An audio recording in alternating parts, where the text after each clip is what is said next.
Hey guys, I'm Aaron Lavoie, Midwestern Hoof Trimmer. This big mama here, I had already started working on her front right foot, and then I could hear that the hoof was hollow underneath it. So I ran and grabbed the camera real quick. Let's see what she's got going on. Look at your fixed up, big mama. What's your number, girl? 9090. So, like I said before, I already knew that this digit was hollowed out or had two separate layers, which makes it really easy to glide the knife right between the two. And I knew because of the crack that is at the very top of the heel or the bulb, that at one point this digit had a abscess or fluid separation between the corium and the outer lying cells, but that pressure had opened up at the heel.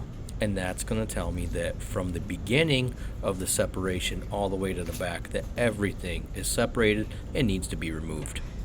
So this exposed hole that I just opened up there is where this whole problem started, as a little stone worked its way into the white line. And then once it reached the corium, it caused fluid-filled separation of the corium and the outer lying dead hoof cells. You can actually still see the original little pebble sitting in the crevice of the white line. Now there's already a fresh layer of new hoof that started to form underneath all of this problem. So that is not exposed flesh that is under the layer I am slicing away. That is the new hoof.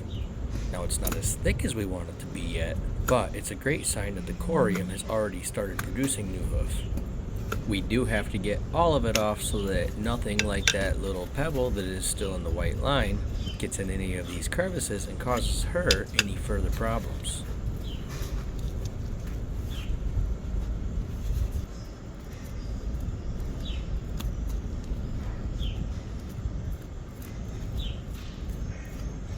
So this little area that I'm scraping out or cleaning out with the backside of my knife right now was the worst spot. It was ulcerated at one point, and to my surprise, that ulceration has healed up. So how did the ulceration heal on its own without getting trimmed and blocked? Well, she would have adjusted her weight, and where she put her foot, she would have also adjusted her gait or the way she walks. So by reducing or avoiding excess pressure in this area, she allowed the lesion to heal. Now that's the hard way, and it would have been better to have it opened up, cleaned up, and blocked. But sometimes these cows can be very sneaky about showing lameness. Again, I've mentioned it before, but that goes back to Mother Nature and prey animals hiding weakness from predators.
So I'm just checking it out here.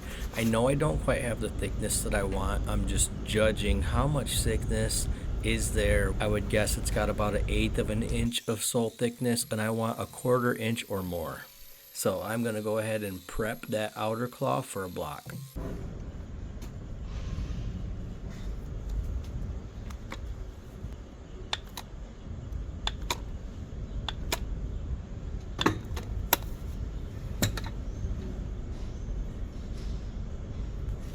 Well, I'm glad that cleaned up as well as it did. She should be good to go now. That block will help her ensure that it doesn't become worse in the future. It was kind of a judgment call, probably didn't need to be blocked, but it's always better safe than sorry. This is a dry cow.